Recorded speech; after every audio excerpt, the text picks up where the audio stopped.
They called Lady Evelyn Ashford the ugliest bride in England, and half of London crowded into St. Matthew's Church to watch a desperate duke marry her for money. Yet before the wedding night ended, Marcus Wycliffe, Duke of Briarwood, would be kneeling before his new wife, staring at the scars her own father had carved into her life.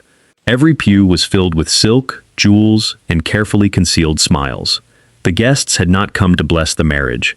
They had come to see whether Marcus would recoil when his bride appeared. Evelyn stood beneath the stone arch at the rear of the church, 27 years old, tall and broad-shouldered, with a crimson birthmark spreading from her left temple, across her cheek, and down the side of her throat. Small raised patches marked the darkest part of it, and her auburn hair had thinned near both temples. London had given her many names: the Thornmere Beast, the Crimson Daughter, her father's punishment, but that morning she wore no veil. Lace irritated her skin, yet that was not the only reason. If the congregation had come to stare, Evelyn had decided they would stare at a woman who refused to hide. At the altar, Marcus Wycliffe waited in a black coat that had been repaired so expertly only the most observant guests would notice. He was 31, newly burdened with a dukedom, a collapsing estate, and the disgrace left by a father accused of selling government correspondence to France. The newspapers had already portrayed him as a ruined nobleman, purchasing salvation through a grotesque marriage. Marcus heard the whispers as Evelyn entered. Her father must have offered him a kingdom. Even a bankrupt duke deserves better.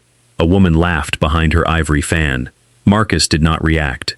He watched Evelyn advance with the grave attention of a man facing a decision he had already made and would not dishonor by pretending otherwise. Evelyn searched his expression for disgust. She found no affection, but neither did she find mockery. His composure frightened her, almost as much as cruelty might have. Cruelty announced itself. Composure could conceal anything.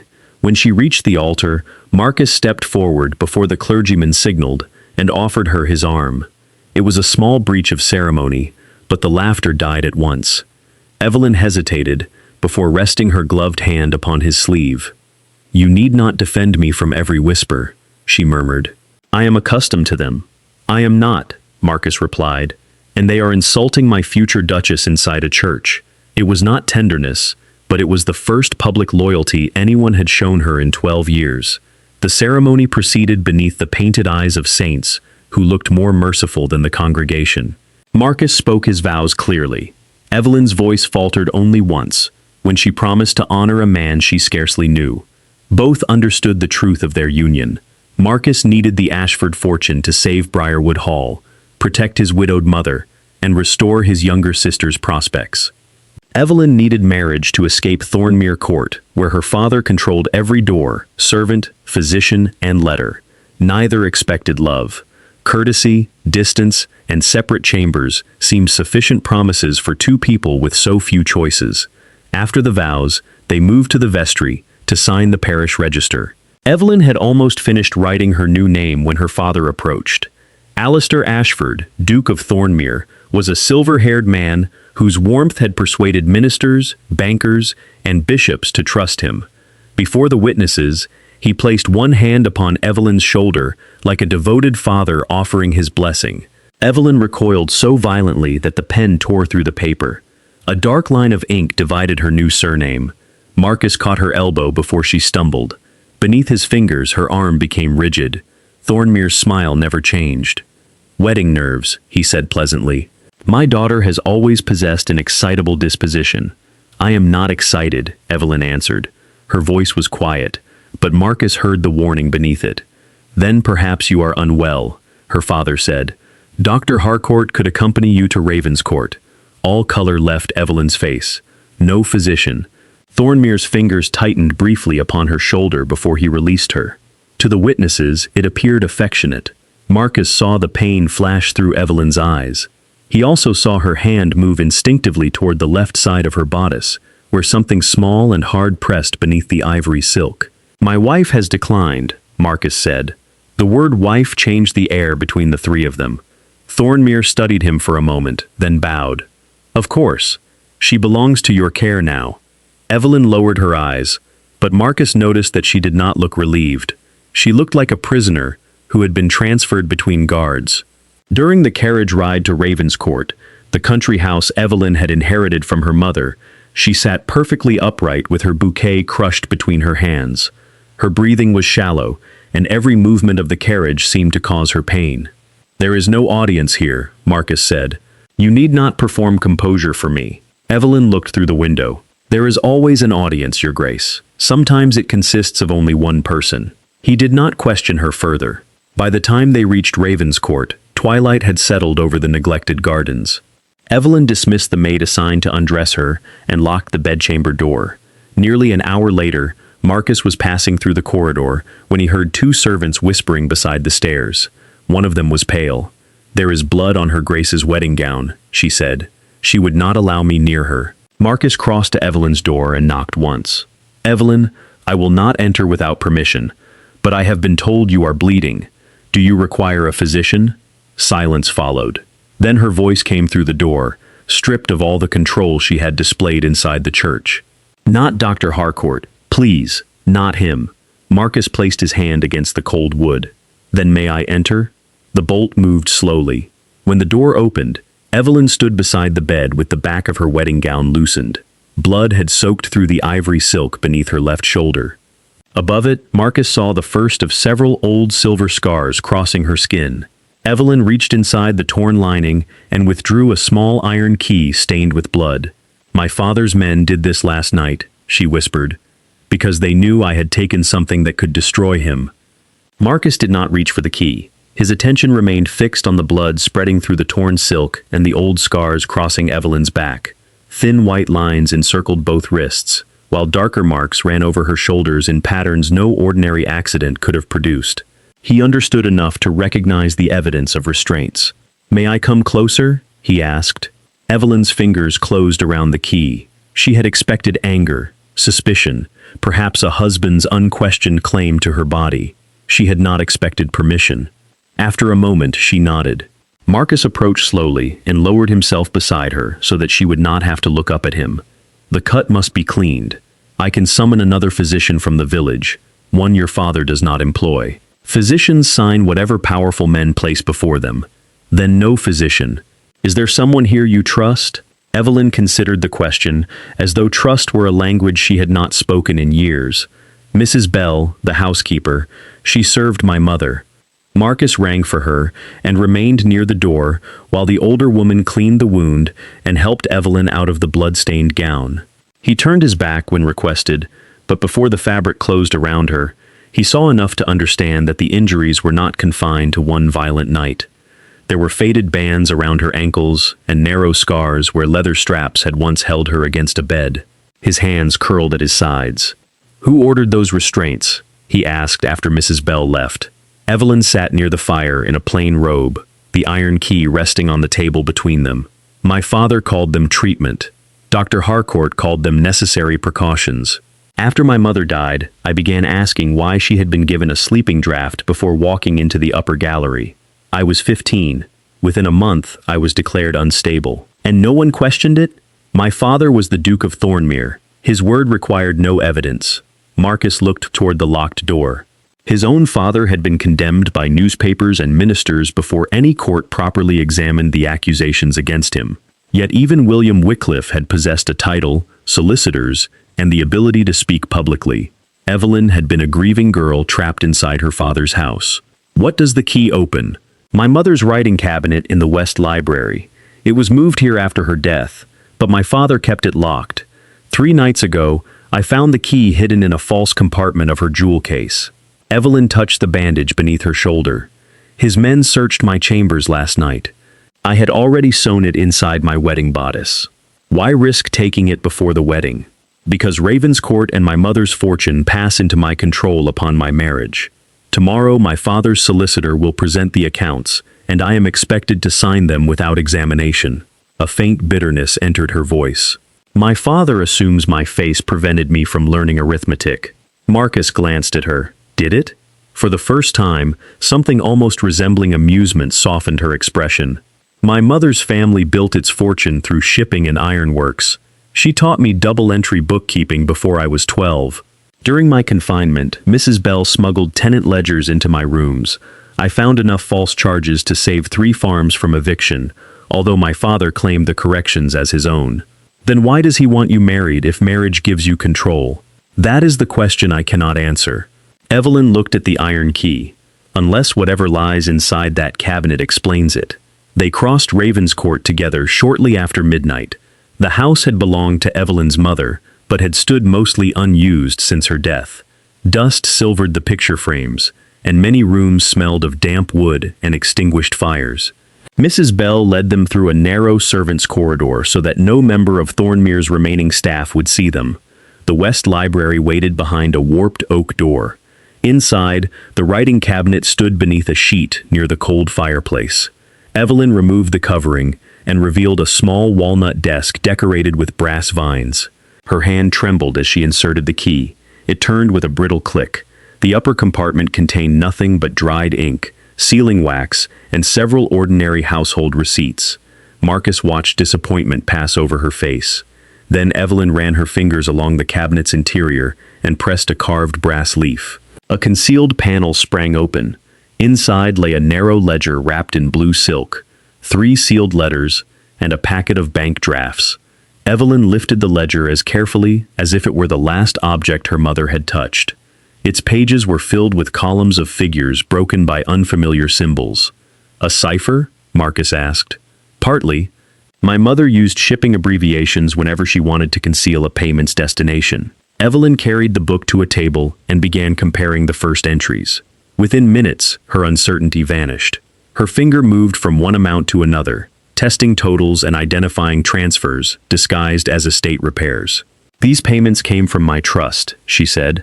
Parliamentary gifts, private loans, election expenses. My father has been spending my inheritance for years. Marcus opened one of the bank drafts. This bears your signature. It is not mine. She placed 2 pages beside one another. The forger copied the shape, but not the pressure. I write with my left hand. These strokes were drawn by someone using his right. A sound came from the corridor. Mrs. Bell extinguished one candle and listened. Footsteps passed, paused outside the library, and continued toward the main staircase. Evelyn opened the first sealed letter. It had been written by her mother just days before her death, but it was addressed to a name Evelyn did not recognize. The second letter contained only a list of dates and government offices. Marcus broke the brittle wax on the third. His face changed before he reached the final line. What is it? Evelyn asked. He laid the letter beneath the candlelight. At the bottom stood William Wycliffe's signature, his father's signature.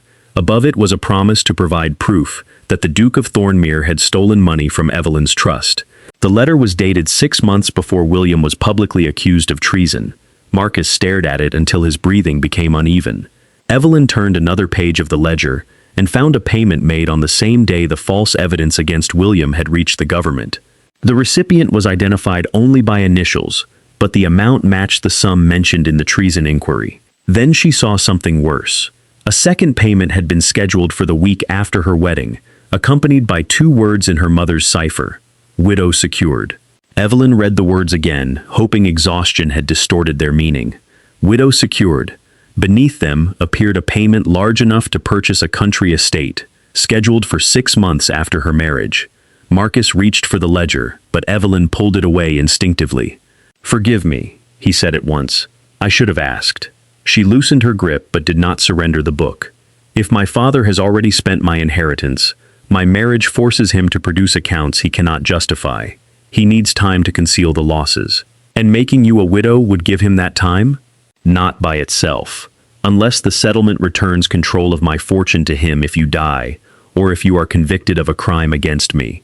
Marcus looked toward the unopened packet of documents. Thornmere selected me because my family name is already disgraced. If you died unexpectedly, society would require very little persuasion to believe I had killed you for money. Evelyn found no comfort in the calmness of his reasoning. It was too plausible. Marcus had entered the marriage burdened by debt, and every newspaper in London had announced the fortune he would receive. If she died, he would possess motive before anyone examined evidence.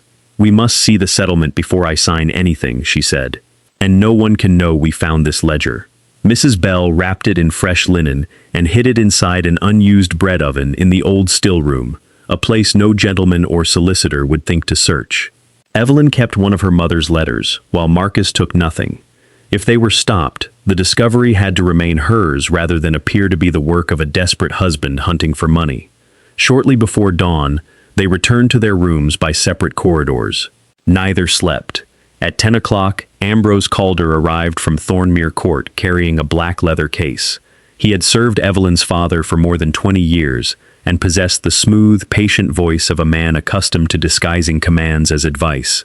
He bowed to Marcus and offered Evelyn a smile that never reached his pale eyes. "Your Grace, marriage appears to agree with you." His gaze paused on the high collar concealing her bandage. "Does it?" Evelyn replied. Ambrose placed the marriage settlement on the breakfast table. "Only a few formal signatures remain.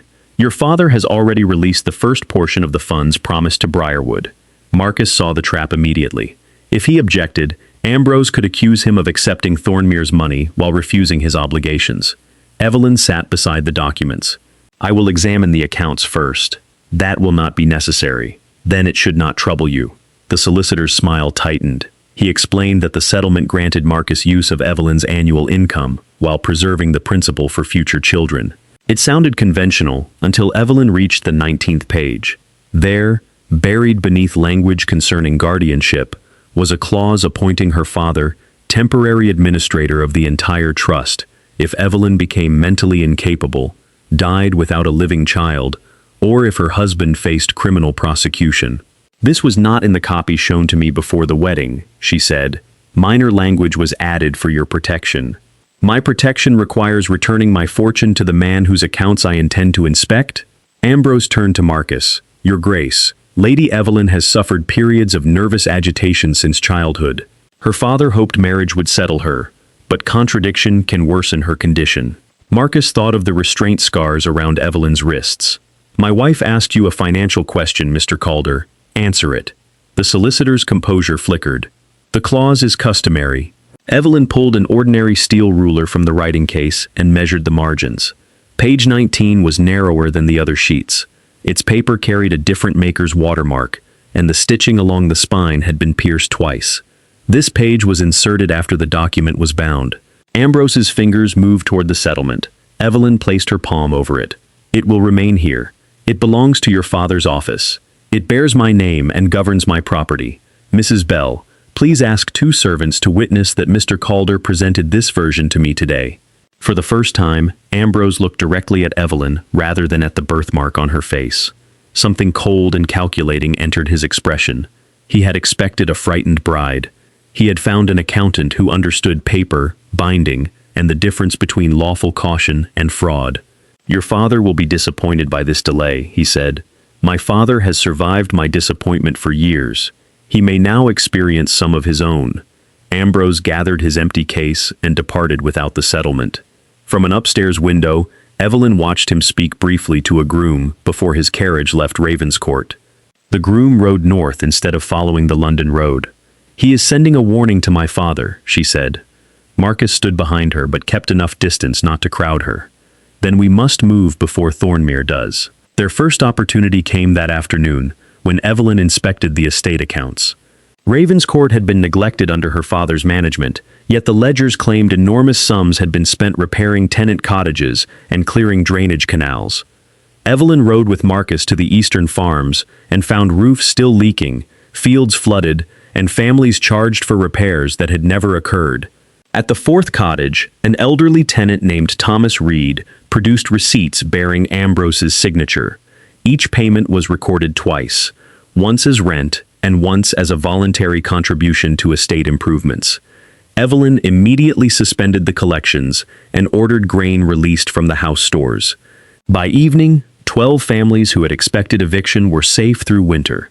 Marcus watched her work without hesitation, remembering how London had described her as a useless woman whose fortune was her only value. Evelyn knew every column, every boundary, and nearly every tenant's name. The realization stirred something in him that was more dangerous than gratitude. Back at Ravenscourt, Mrs. Bell met them in the entrance hall. A young maid named Lucy had collapsed after drinking chocolate intended for Evelyn. The girl was alive but struggling to breathe. On a table beside her lay a silver cup, its rim marked by a faint violet stain. Evelyn knelt, smelled the remaining liquid, and recognized the bitter almond scent her mother had taught her to fear. "Fetch the village surgeon," she ordered. "Tell him it may be laurel water poisoning." Marcus looked toward the open front door. Ambrose had left only hours earlier. Beside the cup lay a folded note written in Evelyn's name, instructing Lucy to prepare the drink and taste it first. The handwriting appeared perfect, until Evelyn held it beside the forged signature in the trust accounts. Both contained the same unnatural hesitation in the downward stroke. Someone had attempted to poison her, prepared evidence that she had endangered a servant, and done so immediately after discovering she could recognize a forgery. Miles away, Ambrose Calder entered the Duke of Thornmere's study and delivered a single warning: "Your daughter opened the cabinet, and she understands the ledger." The Duke of Thornmere did not raise his voice. That was what made Ambrose fear him. Alistair Ashford remained behind his desk, one hand resting on the silver head of his cane, while firelight moved across his composed face. How much did she find? Enough to identify the withdrawals from her trust. She also discovered the substituted page in the settlement. And Wycliffe? He supports her. Thornmere's fingers tightened around the cane. Marcus had been chosen because desperation was supposed to make him obedient. A ruined duke with a disgraced father should have signed whatever was placed before him, accepted the Ashford money, and ignored his wife until her death delivered him to the gallows. Instead, he had begun listening to her. "Then separate them," Thornmere said. "Remind Wycliffe what happens to his mother and sister if my protection is withdrawn. As for Evelyn, London already believes she is unstable. We need only give society a fresh reason to remember it." At Ravenscourt, Lucy's breathing weakened before the village surgeon arrived. Evelyn remained beside the girl, keeping her upright while Mrs. Bell prepared warm water and Marcus sent riders to locate the surgeon. Dr. Samuel Fenwick reached the house after nightfall. He was a young man with muddy boots and no connection to Thornmere Court. After examining the cup and treating Lucy, he confirmed that the chocolate contained a preparation of cherry laurel strong enough to kill a woman who drank the full amount. "The maid survived because she swallowed very little," he said. "Who prepared it?" "The kitchen boy heated the chocolate," Mrs. Bell replied. "Mr. Calder's groom delivered the sealed jar this morning. He said it was a wedding gift from Lady Evelyn's father." Marcus ordered the jar secured, but Evelyn stopped the footman from touching it. "Use clean cloth around your hands. Place the cup, jar, and note in separate boxes. Dr. Fenwick must seal each one and record who handled them." Marcus looked at her with surprise. "My mother taught me how easily evidence becomes useless once too many interested hands have touched it," Evelyn explained. The surgeon followed her instructions, pressing his plain brass seal into red wax across each ribbon. He also wrote a statement identifying the poison and gave copies to both Evelyn and Marcus. By midnight, Lucy could speak again. She remembered that the note instructing her to taste the chocolate had already been lying beside the tray when the sealed jar reached the kitchen. Someone inside Ravenscourt had prepared the trap before Ambrose's groom arrived. The conspirators had access to both households. Evelyn examined the servants' wage lists and discovered 4 employees whose salaries were paid through Thornmere Court rather than Ravenscourt's accounts. She dismissed none of them. Removing the guilty servant too quickly would warn her father which weakness she had discovered. Instead, she altered their duties and placed Mrs. Bell's trusted staff near the kitchens, records room, and stables. The next morning, Evelyn summoned the tenants whose receipts she had examined. She showed them how their payments had been recorded twice, and promised that no family would be evicted until every account was independently reviewed. Thomas Reed removed his cap and stared at her. "His Grace told us these charges came from you." "Which His Grace?" Evelyn asked, though she already knew. "Your father, my lady. He said you wished Ravenscourt made profitable before your marriage." Evelyn absorbed the blow without allowing it to reach her face. Thornmere had stolen money from the tenants and used her name to justify it. If the fraud became public, she would appear to have enriched herself by driving poor families from land she rarely visited. She ordered written notices canceling the false debts and signed each one before witnesses. It cost nearly a third of the income remaining in Ravenscourt's reserve, but it prevented the evictions her father had scheduled for the following week. By afternoon, word of her decision had spread through the parish. By evening, London newspapers were telling a different story. A courier delivered 3 editions reporting that the new Duchess of Briarwood had suffered a violent episode, poisoned a maid, and attempted to bribe tenants into concealing years of mismanagement. One column claimed Marcus had taken control of Ravenscourt's finances after discovering his wife was incapable of managing them. "He has turned your work into proof against you," Marcus said. Evelyn folded the newspaper carefully. "No, he has done what he has always done. He takes every competent act I perform and calls it evidence that another person is controlling me." A second courier arrived before dinner, carrying a private letter for Marcus. Thornmere offered immediate payment of Briarwood's most dangerous mortgage and promised to suppress new accusations against William Wycliffe. In return, Marcus had only to sign a statement confirming that Evelyn had behaved irrationally since their wedding and permit Dr. Harcourt to examine her. "He is frightened," Evelyn said after Marcus showed her the letter. "If he believed the ledger could not harm him, he would not move this quickly. He also knows exactly where to place the knife." Marcus looked toward the window. Briarwood's principal creditor had given him less than a month before beginning foreclosure. His mother still lived beneath a roof that leaked into her bedchamber, and his sister's name had already disappeared from every respectable invitation list in London. Thornmere was offering to rescue all of them. The price was a single signature, condemning a woman Marcus had known for only 4 days. "What will you do?" Evelyn asked. "Refuse him." That answer came too quickly. Would hesitation make it more honorable? It would make it honest. Marcus faced her. She was not asking for a romantic promise. She wanted to know whether financial desperation would eventually outweigh his outrage. "Then honestly," he said, "I do not know how to save my family without his money, but I will not purchase their safety by returning you to the man who put those scars on your body." Evelyn studied him for several seconds before nodding. It was not trust, but it was the beginning of something shaped like it. Their fragile alliance was tested the following morning, when Marcus's younger sister, Lady Clara Wycliffe, arrived unexpectedly. She carried a newspaper in one hand and a copy of Dr. Harcourt's medical declaration in the other. The document stated that Evelyn had suffered hereditary delusions since childhood and had poisoned Lucy during a jealous rage after learning Marcus intended to annul their marriage. It bore the signatures of Dr. Harcourt, Ambrose Calder, and one more witness, Mrs. Bell.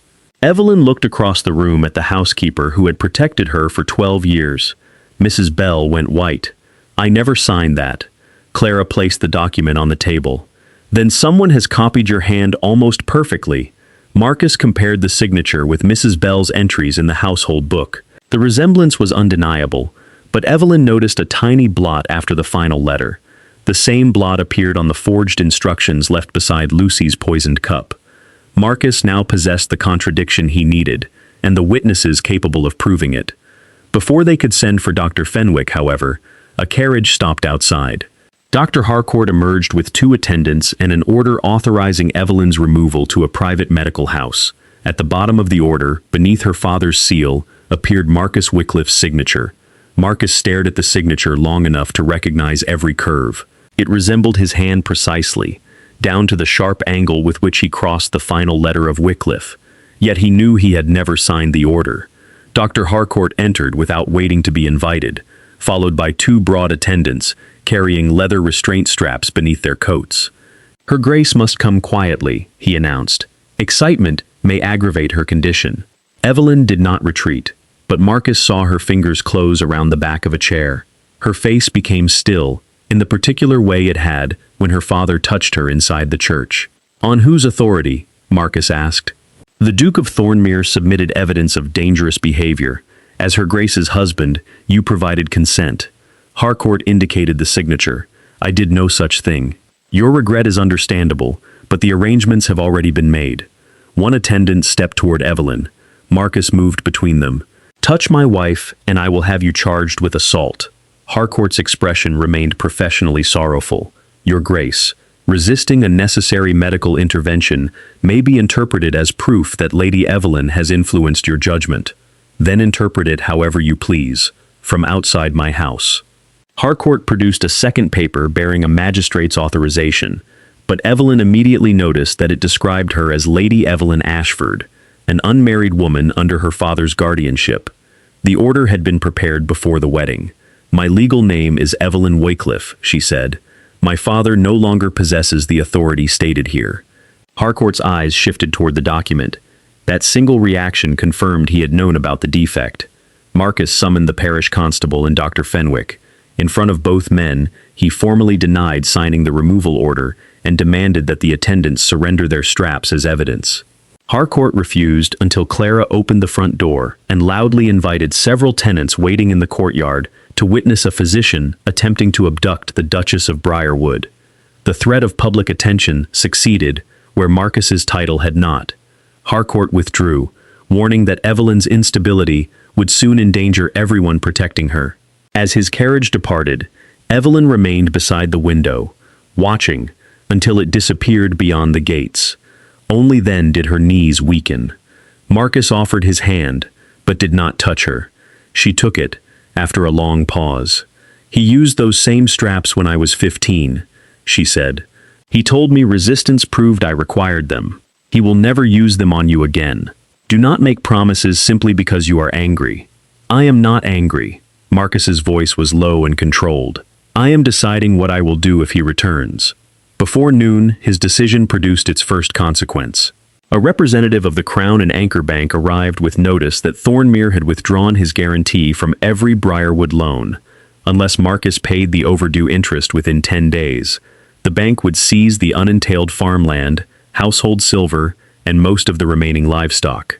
A second letter informed Clara that the family sponsoring her return to society no longer wished to receive her. Their mother would have to leave Briarwood's west wing before winter, because repairs could no longer be financed. Evelyn read each notice. "You could still accept my father's offer." "No. Your mother and sister will pay for that refusal. They will pay for my father's debts and my choices. They will not pay for yours." Clara placed the newspaper on the table. "Do not decide for us, Marcus. If Thornmere requires Evelyn's imprisonment before he will call us respectable, I should prefer disgrace." The quiet certainty in her voice settled the matter. That evening, the four of them, Evelyn, Marcus, Clara, and Mrs. Bell, returned to the hidden ledger. Evelyn began decoding her mother's symbols while Clara compared dates against old newspapers concerning William Wycliffe's treason case. The payments formed a pattern. Money left Evelyn's trust, passed through 3 fictitious companies, and reached officials connected to the inquiry. One recipient appeared repeatedly beneath the initials A.C. Ambrose Calder. Another was marked only with a small drawing of a thorn. Evelyn believed it represented her father. Marcus found a series of entries made immediately before William's arrest: payment for copied seals, payment for French stationery, and payment to a messenger who had sworn he carried treasonous letters from Briarwood. "My father was framed with documents manufactured by yours," Marcus said. Pain hardened his voice. Evelyn heard accusation even though he had not intended one. "I was 15 and locked inside Thornmere Court. I know that. Do you?" She closed the ledger. "Because you are looking at me as if Ashford blood makes me responsible. And you are hearing blame because you expect it from every person who speaks." The words struck harder than Marcus intended. Evelyn rose so quickly that her chair scraped the floor. "Expectation kept me alive, and grief has not made me reasonable." Marcus dragged one hand across his face. "I am sorry. My father's name appeared inside the record of the crime that destroyed him, and for one shameful moment I allowed the person nearest to Thornmere to become the object of my anger. You are not your father, Evelyn. You were his prisoner." The apology contained no defense and demanded no forgiveness. Evelyn slowly returned to the table. "Your father knew what mine had done," she said. "Why did he not expose him?" Marcus opened one of Helena Ashford's sealed letters. Its final page answered the question. William had agreed to deliver the evidence only after securing protection for Marcus, Clara, and their mother. Before he could do so, Thornmere had accused him first. But the letter also mentioned a second witness, a young woman named Margaret Linton, Evelyn's cousin and childhood companion, who had vanished from society 3 years earlier. Evelyn had believed Margaret abandoned her out of shame. Her mother's letter claimed Margaret possessed 1 page from the original account book. Mrs. Bell remembered that Margaret had traveled north shortly before disappearing. Clara found a Scottish address hidden inside an old Christmas card, and Marcus immediately sent a trusted rider to locate her. They worked until the candles burned low. By dawn, Evelyn had reconstructed enough transactions to prove that more than half her trust had been stolen, yet the entry concerning her planned widowhood remained incomplete. A single missing page had been cut from the ledger. Mrs. Bell brought fresh tea, but Evelyn noticed a smear of black dust on the tray. Where did this come from? The west corridor, Your Grace. One of the lamps shattered during the night. Marcus smelled the residue and looked toward the door. It was not ordinary lamp soot. It carried the sharp odor of turpentine. At that moment, a servant rushed into the room holding a burning scrap of cloth. Someone had packed oil-soaked material beneath the west library floor, and the first flames were already climbing the walls around Helena Ashford's writing cabinet. Marcus seized the burning cloth and smothered it beneath the metal coal scuttle. "Ring the alarm. Form a line from the courtyard pump," he ordered. Mrs. Bell and Clara hurried toward the servants' stairs, while Marcus gathered the decoded ledger, Helena's 3 letters, and Dr. Fenwick's sealed evidence boxes into the leather document case. Evelyn looked toward the west corridor. The ledger was safe, but the original bank drafts, her mother's remaining correspondence, and the forged settlement page were still locked inside the writing cabinet. Without them, the ledger could be dismissed as a private collection of unexplained figures. Those papers must be recovered. "Not by you," Marcus said. "Take the case outside. I know the servants' passages, you do not." A section of ceiling plaster crashed into the corridor before he could stop her. Flames were already moving behind the walls, fed by oil poured beneath the floorboards. Evelyn pulled her robe over her mouth and entered through a narrow door concealed behind the linen press. The passage had been built generations earlier, so servants could tend fires without crossing the family rooms. She remembered exploring it with her mother as a child. Smoke blackened the air, but the stones beneath her feet had not yet grown hot. She emerged behind the West Library's bookcases. Fire climbed the curtains and rolled across the ceiling. The cabinet stood near the far wall, surrounded by burning carpet. Evelyn wrapped one hand in her sleeve and forced open its lower drawer. The packet of bank drafts was gone. Someone had entered the library before starting the fire. The forged settlement remained beneath a stack of receipts, along with 2 unopened letters and a thin metal cash box fixed to the cabinet floor. Evelyn pulled at it, but the lock would not yield. The iron key from her wedding gown opened the writing cabinet, not the box. She took a brass poker and struck the lock until the hasp cracked. Inside lay the missing page cut from Helena's ledger, several copied seals, and a bundle of letters tied with black ribbon. The first carried Ambrose Calder's handwriting. The fire had not been set merely to destroy evidence. Ambrose had hidden records of his own crimes inside the one cabinet everyone would assume belonged solely to Helena. He intended the flames to erase both sides of the conspiracy. A beam collapsed near the entrance, spraying sparks across Evelyn's robe. She seized the contents of the cash box and turned toward the servants' passage, but burning timber had fallen across its door. "Evelyn!" Marcus's voice came through the smoke. He had returned after handing the document case to Clara. Evelyn found him near the main entrance, beating flames from his sleeve. "The passage is blocked," she shouted. "The windows? Barred. My father ordered them secured after my mother died." Another beam fell. Marcus shoved Evelyn aside and took the impact across his right shoulder. He dropped to one knee with a broken sound of pain. Flames raced along the fallen timber, separating them from the main door. Evelyn hooked his uninjured arm around her shoulders. "Can you stand, if standing is required? For once, Your Grace, do not attempt wit." She dragged him toward the north wall, where the smoke was thickest. Marcus thought she had lost her sense of direction until she began striking the wooden paneling with the brass poker. "There was another passage," she said. "My mother showed it to me when I was 8. The first panel would not move." Evelyn shifted 3 feet to the left and struck again.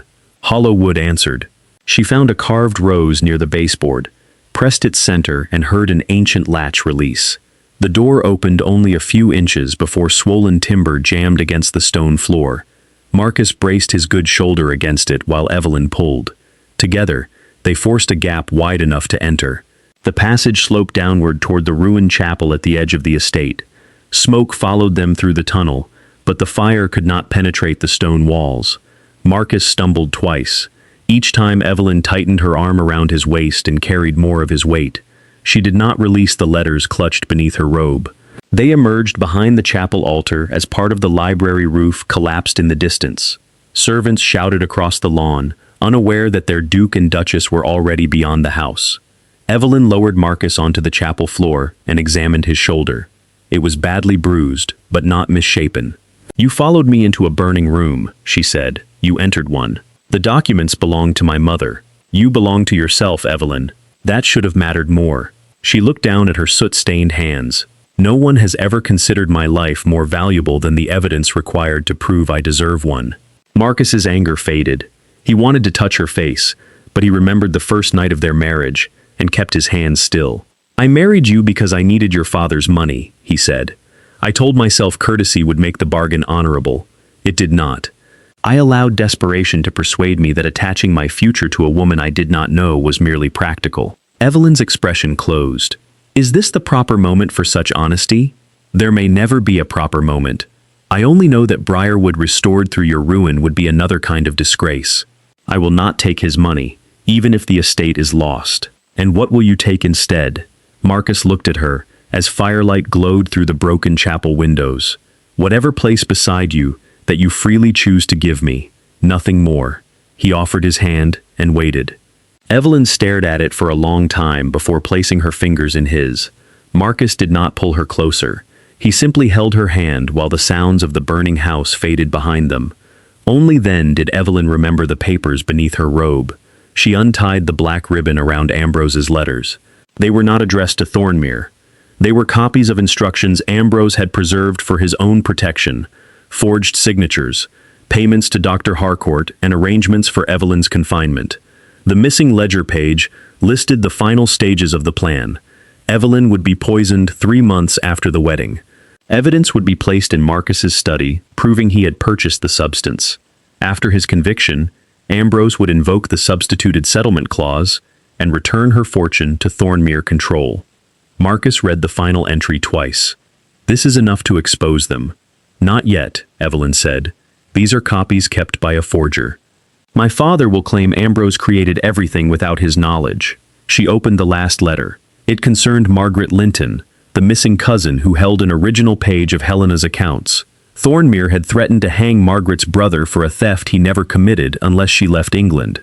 At the bottom, Ambrose had recorded the place where she was sent. It was the same Scottish village to which Marcus's rider was already traveling. A bell rang from the main road. Through the chapel window, Marcus saw 3 official carriages approaching Ravenscourt. The first bore the seal of the county magistrate. The second belonged to Dr. Harcourt. The third carried the Duke of Thornmere. Alistair had arrived with an emergency order declaring the fireproof of Evelyn's madness and authorizing her immediate confinement before she could present the documents hidden beneath her robe. Evelyn folded Ambrose's letters and returned them beneath her robe. If my father sees us leave this chapel, he will seize the papers. Marcus tried to rise, but pain forced him back against the ruined altar. There is another exit? A burial path behind the eastern wall. It leads beyond the tenant fields. She found the release beneath a cracked memorial plaque and opened a narrow stone door.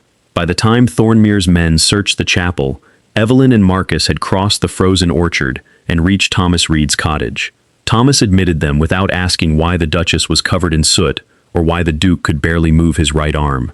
His wife sent their eldest son to fetch Dr. Fenwick and Mrs. Bell by separate routes. Evelyn's first secure base was not a palace or grand estate, but a tenant's kitchen, where rain tapped against the patched roof her father had falsely claimed to repair. Dr. Fenwick bound Marcus's shoulder and confirmed that it was not broken. Clara arrived after midnight, carrying the document case from Ravenscourt. Thornmere had taken possession of the surviving wing, claiming his daughter had deliberately set the fire during a fit of madness. Dr. Harcourt had already issued a statement saying Evelyn posed a danger to herself and others. They found the empty cabinet, Clara said, but they do not know which documents survived. Mrs. Bell produced the forged medical declaration and the note left beside Lucy's poisoned cup. Dr. Fenwick still possessed his sealed samples and written diagnosis. Thomas brought the tenant's receipts, proving that money had been collected twice under Evelyn's name. For the first time, their separate fragments formed an evidentiary chain: theft, forgery, poisoning, and an attempt to confine the only person capable of exposing them. Evelyn placed Ambrose's letters beside the original documents, but kept the missing ledger page hidden inside her sleeve. My father will dismiss Calder's copies as the work of a dishonest solicitor, she said. We need one item he cannot explain away. Margaret's page, Marcus replied, if my rider reaches her. He looked around the crowded kitchen and noticed the ledgers stacked near Evelyn. Thomas explained that for years she had secretly corrected rent calculations through Mrs. Bell. She had prevented foreclosures, identified inflated seed prices, and warned tenants whenever Thornmere's steward altered their leases. Marcus opened one book and found Evelyn's notes written in a careful left-handed script. Her work had saved Ravenscourt thousands of pounds before she ever gained control of it. The fortune Marcus had been promised was not the only value she brought to their marriage. She possessed the ability that might have restored Briarwood honestly, if anyone had bothered to ask what she could do. "You could have saved my estate," he said quietly. Evelyn met his eyes. "I might have helped you save it. I would not have become another fortune placed in your hands." Marcus accepted the correction. "Then I should have asked for your help instead of bargaining with your father. You should have asked many things." There was no cruelty in her answer, only truth. Remorse did not erase the circumstances that had brought them to the altar, and Evelyn would not comfort him merely because he had begun to understand them. Before dawn, she established her terms. Marcus could assist with the inquiry, but every document belonging to her mother would remain under her control. No statement would be issued in her name without her approval. He would not negotiate privately with Thornmere, even to save Briarwood. If they survived the coming confrontation, Evelyn would decide whether their marriage continued as a true union or became a formal separation with independent residences. "Agreed," Marcus said. "You answered before hearing the final condition. Name it. If protecting me requires you to lie about why you married me, you will tell the truth instead." That condition cost him more than the others. Publicly admitting he had married for money would confirm every accusation made against him. "Agreed," he repeated.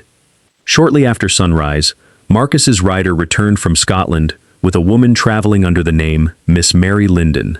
Evelyn recognized Margaret despite the years and the fear that had sharpened her face.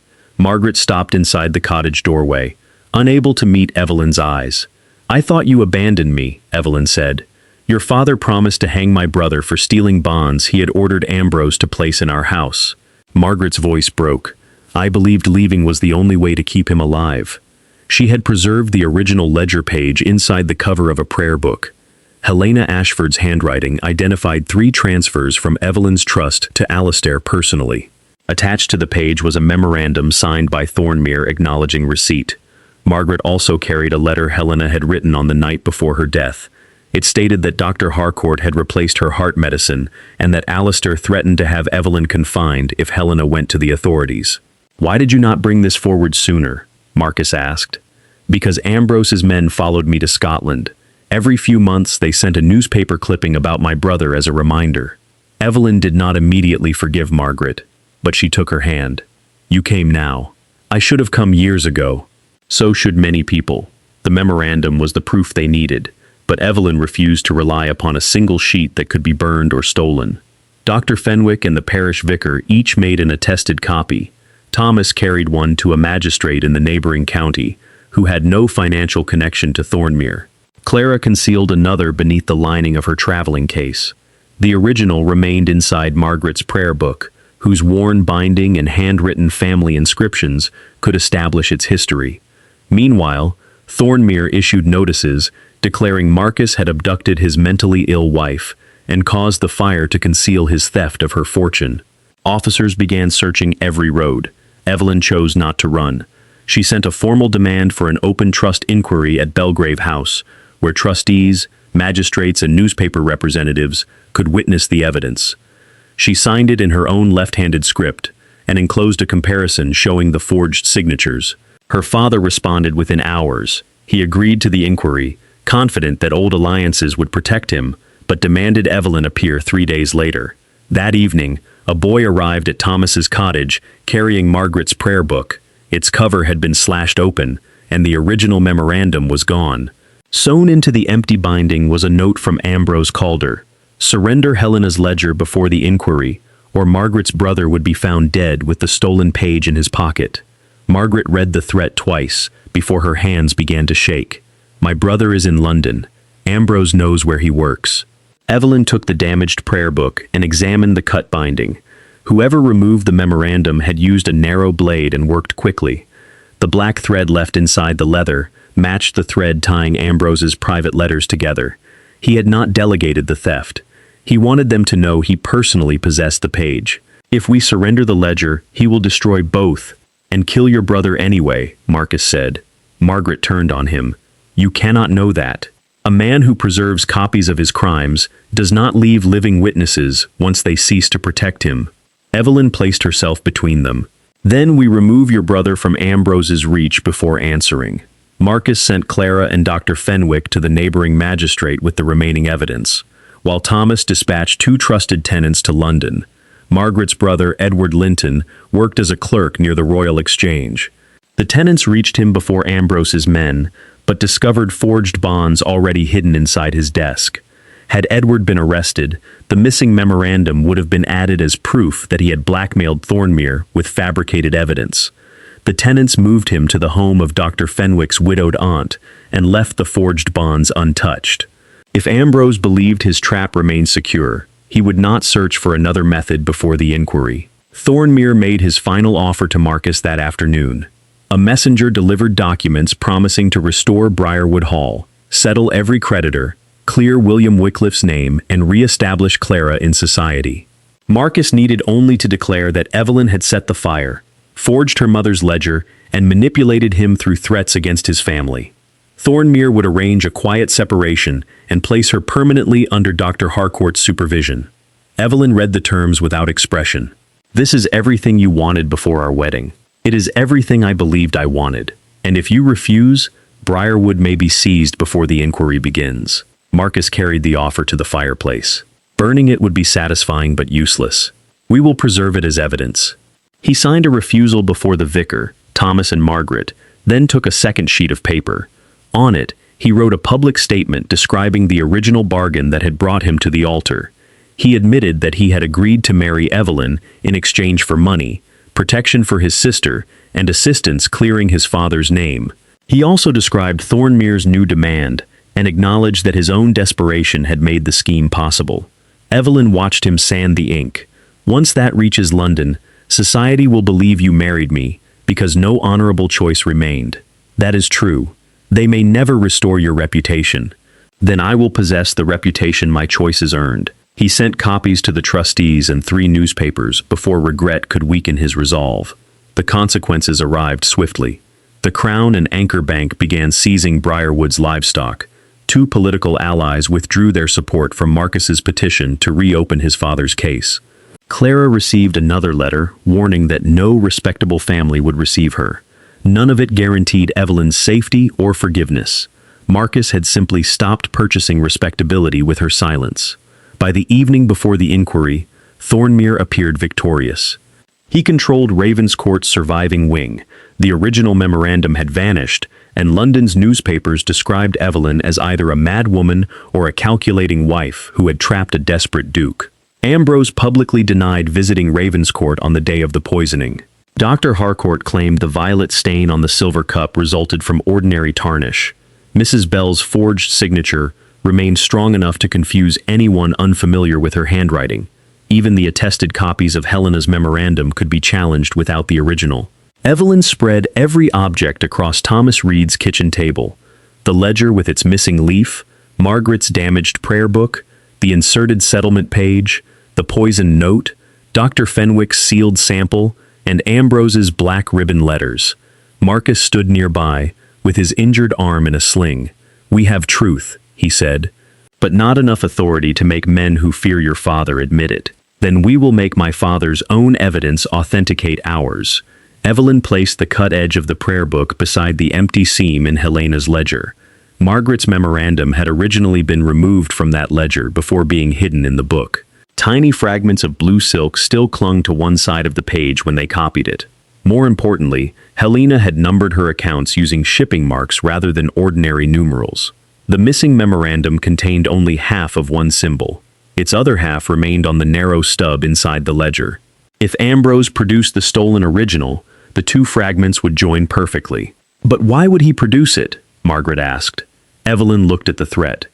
"Because he intends to place it among Edward's forged bonds and call it proof that your brother invented the accusations. Ambrose cannot resist presenting the evidence he believes will destroy us." She then examined the inserted settlement page with the steel ruler she had used when Ambrose first presented it. Its watermark matched the paper used in the poisoned note and the forged medical order.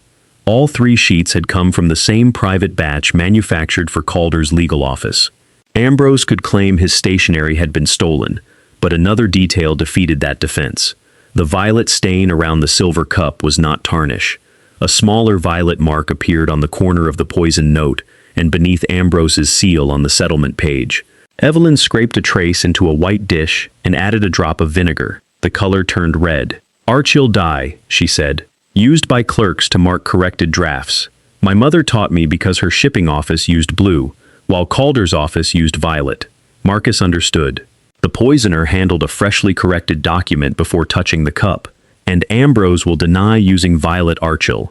How do you force him to deny it before showing the evidence? Evelyn picked up one of Helena's letters. "By asking him to explain a blue accounting mark first.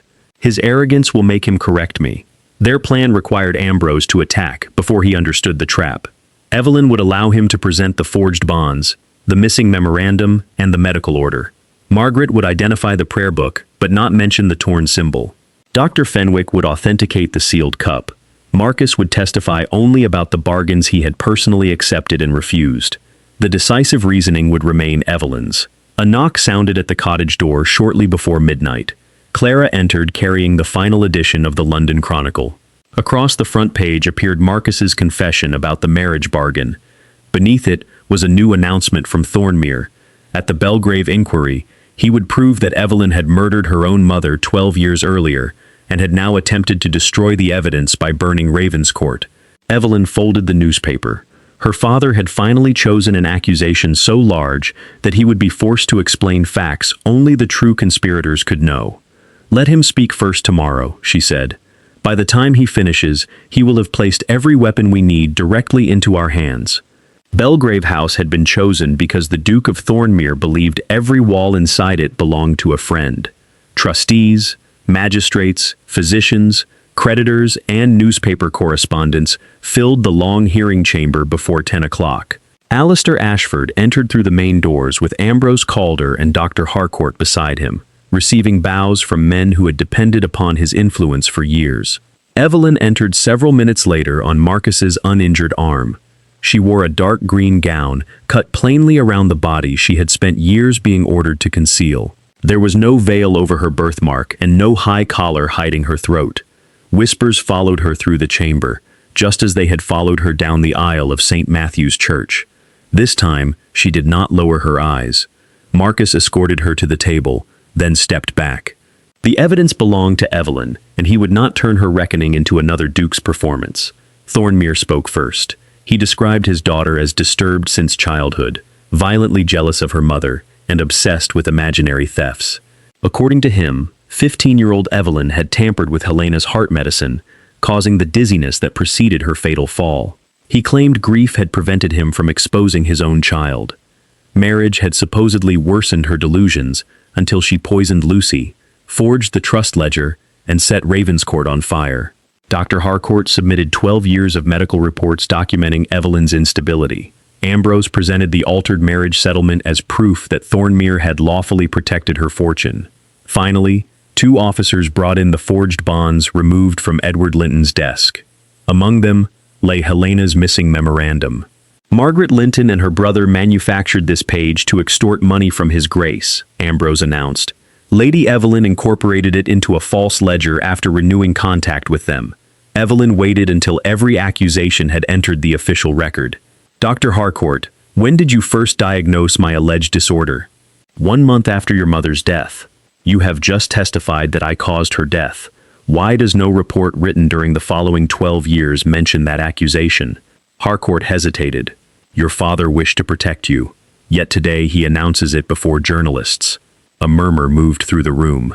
Evelyn presented Harcourt's removal order, describing her as unmarried, proving it had been prepared before her wedding and before Lucy was poisoned. Dr. Fenwick then testified about the laurel water, Lucy's symptoms, and the sealed silver cup. Lucy herself entered with Mrs. Bell and identified the note left beside her tray. Mrs. Bell denied signing the medical declaration and produced household books written over 20 years for comparison. Her genuine writing changed naturally with speed and age. The forged signature repeated identical curves each time, the mark of copying rather than writing. Thornmere dismissed those discrepancies as clerical errors. Evelyn turned to Ambrose. "You told this inquiry that you did not visit Ravenscourt on the day Lucy was poisoned. I returned directly to London after presenting the settlement. And this page was part of the original settlement?" "Certainly." Evelyn placed page 19 beside the remaining sheets. Using the same steel ruler she had employed at Ravenscourt, she showed that it was narrower, pierced by an earlier binding stitch and manufactured with a different watermark. Ambrose claimed a damaged page had been replaced for neatness. "With paper carrying the mark of Calder in vain, your private legal supplier?" Evelyn asked. "Many sheets leave my office. Do they also leave bearing your violet correction die?" Ambrose gave a small, contemptuous laugh. "The mark on that page is blue printer's ink, Your Grace. You mistake one office practice for another." Evelyn said nothing. His correction had entered the record exactly as she intended. Dr. Fenwick placed drops of vinegar upon scrapings taken from the settlement, poison note and silver cup. Each violet stain turned the same distinct red. A stationer testified that Calder in vain purchased Arkell dye in a shade mixed exclusively for its clerks. Ambrose's face lost some of its color. Evelyn next presented the bank drafts forged in her name. She demonstrated that every false signature had been drawn by a right-handed writer, while 3 trustees confirmed she had always written with her left. Tenant receipts showed money collected twice and transferred through companies controlled by Ambrose. Thomas Reed testified that Evelyn had corrected the accounts years before her marriage. She had gained nothing from the theft and had sacrificed her own reserves to cancel the false debts. Marcus was called only after Evelyn completed the financial trail. He admitted publicly that he had married her in exchange for Thornmere's promised money. He also presented the 2 later offers, demanding that he declare Evelyn insane. "I accepted the first bargain because I believed saving my family excused using a woman I did not know," Marcus said. "It did not. I refused the later offers because I had finally understood what my desperation allowed Thornmere to attempt."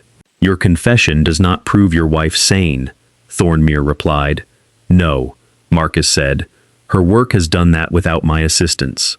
Evelyn then called Margaret Linton, who identified the memorandum found among her brother's bonds as the page she had carried inside her prayer book for 3 years. Ambrose attacked immediately. He accused Margaret of writing it herself, hiding it and conspiring with Evelyn after the fire. "If this page is genuine," he demanded, "why was it discovered among forged securities belonging to your brother?" "Because your men placed them there," Margaret replied. "An accusation without proof," Ambrose said. "Then allow us to examine the page," Evelyn requested. Ambrose resisted, arguing that it had already been authenticated as part of the criminal evidence against Edward. The presiding magistrate ordered him to surrender it. Evelyn laid Helena's ledger open upon the central table. Its pages were bound with faded blue silk, except for the narrow place where one leaf had been cut away. She positioned the stolen memorandum beside the remaining stub. Half of Helena's shipping symbol appeared on the torn page. The other half remained inside the ledger. Before joining them, Evelyn asked the trustees to inspect the fibers, ink, and irregular cut. Thornmere rose abruptly. "This spectacle has gone far enough. Sit down," the magistrate ordered. For the first time in Evelyn's life, another man commanded her father and expected obedience. The room fell silent as she moved the memorandum closer to the ledger. If the torn edges joined, the original page would authenticate Helena's record, prove Ambrose had possessed evidence he claimed Margaret forged, and connect Thornmere personally to the stolen trust money. Evelyn placed one edge against the other, and the 2 halves of her mother's final symbol slid toward perfect alignment. The torn fibers met without a gap. Helena's unfinished shipping symbol became whole, and a faint stain of blue silk continued from the ledger's binding across the memorandum Ambrose claimed Margaret had forged. No one spoke as 2 trustees examined the join. The stationer compared the paper, while Helena's former secretary identified her private accounting marks and handwriting. All 3 reached the same conclusion. The memorandum had been cut from the original ledger. It could not have been written by Margaret 3 years later. Evelyn turned toward Ambrose. "You claimed this page was discovered among Edward Linton's forged bonds, yet it fits a ledger you denied ever seeing. How did you know it belonged among the accusations against me?" Ambrose looked toward Thornmere, but the Duke offered no help. The Lintons must have placed it there. Edward had already been removed from his office before your men entered it, Evelyn said. Dr. Fenwick's aunt then appeared with Edward, while Thomas's two tenants testified that they had watched Ambrose's agents hide the bonds inside his desk. The forged securities carried the same Calder and Vane watermark and violet correction die found on the poisoned note, the altered settlement, and the silver cup. The chain was no longer circumstantial. It led from Ambrose's office to every major act of the conspiracy. Ambrose abandoned his employer with astonishing speed. He claimed Thornmere had ordered the forged trust withdrawals, William Wycliffe's destruction, Evelyn's confinement, and the attempt to poison her. He produced a private notebook containing dates and payments, believing it would purchase leniency. Evelyn asked the magistrate to compare it with the black ribbon letters recovered from the fire. Ambrose's copies matched the notebook, including errors and abbreviations no innocent clerk could have known. "You kept evidence because you intended to blackmail my father," she said. "You did not preserve it out of conscience." Ambrose's silence answered for him. Dr. Harcourt was questioned next. His reports described symptoms Evelyn had never exhibited, and treatments he could not medically justify. Mrs. Bell testified that Evelyn had been restrained whenever she asked about her mother's death, or attempted to inspect the trust accounts. Harcourt finally admitted that Thornmere paid him to diagnose Evelyn as unstable. He denied replacing Helena's medicine, but Ambrose's notebook recorded the purchase of a sedative 3 days before her death, and a payment to Harcourt the following morning. Thornmere remained composed until Evelyn placed her mother's final letter before him. "She knew you were stealing from my trust," Evelyn said. "She intended to expose you with William Wycliffe's assistance. You had Dr. Harcourt replace her heart medicine, but the sedative alone did not kill her. What happened in the gallery? Your mother was careless. She could barely stand. You followed her upstairs. You were 15. You saw nothing clearly." Evelyn had never claimed to witness the fall. Her father's answer revealed that he knew she had been near the gallery, a detail absent from every official account. The magistrate noticed it as well. Pressed to explain, Thornmere's control finally broke. "She should have surrendered the ledger when she was warned," he snapped. "Instead, she threatened to ruin everything I had built." The chamber became utterly silent. "Did you push her?" Evelyn asked. "No. She lost her balance. And you watched her fall." Thornmere's jaw tightened. "I could have called for help." His voice dropped, but every correspondent heard it. "I chose not to." That admission completed the truth Helena had died trying to preserve. Thornmere had stolen from his daughter's trust for years, using the money to purchase political influence and conceal failed investments. When Helena discovered it, he used Ambrose to forge treasonous correspondence against William Wycliffe, destroying the only powerful witness willing to assist her. After Helena's death, Harcourt declared Evelyn unstable, so Thornmere could maintain control of her inheritance. Marriage became necessary when Evelyn approached the age at which the trust would pass to her regardless. Thornmere selected Marcus because his poverty and disgraced name made him an ideal future suspect. Evelyn would be poisoned, evidence would be planted inside Marcus's study, and the altered settlement would return her fortune to Thornmere after Marcus's conviction. Lucy drank from the wrong cup, forcing the conspirators to accelerate the confinement order. When Evelyn discovered the ledger, Ambrose set fire to Ravenscourt to destroy Helena's evidence and the private records he had hidden inside her cabinet. The magistrates ordered Thornmere, Ambrose, and Dr. Harcourt detained before the inquiry adjourned. Ambrose faced prosecution for forgery, conspiracy, attempted murder, and arson. Harcourt lost his medical license and was charged for the fraudulent confinement and poisoning scheme. Thornmere's political allies abandoned him as quickly as they once courted him. He was stripped of his trusteeship, prosecuted for fraud and conspiracy, and held responsible for allowing Helena to die without assistance. William Wycliffe's treason conviction was formally overturned. The inquiry did not transform him into a flawless man. His letters revealed that pride and political caution had delayed his response to Helena's danger. But he had not betrayed his country, and his children were no longer required to carry a crime manufactured by Thornmere. Evelyn received complete control of Ravenscourt and the surviving Ashford Trust. Every false tenant debt was cancelled. Money recovered from Ambrose's accounts funded the cottages and drainage works for which the tenants had already paid. Margaret's brother was cleared. and Margaret chose to remain at Ravenscourt as keeper of Helena's records. Marcus did not escape consequence merely because he had eventually protected his wife. His public confession destroyed the respectable version of his marriage and cost him the unentailed farmland seized by Briarwood's creditors. More importantly, he acknowledged that Evelyn had entered their union without a truly free choice.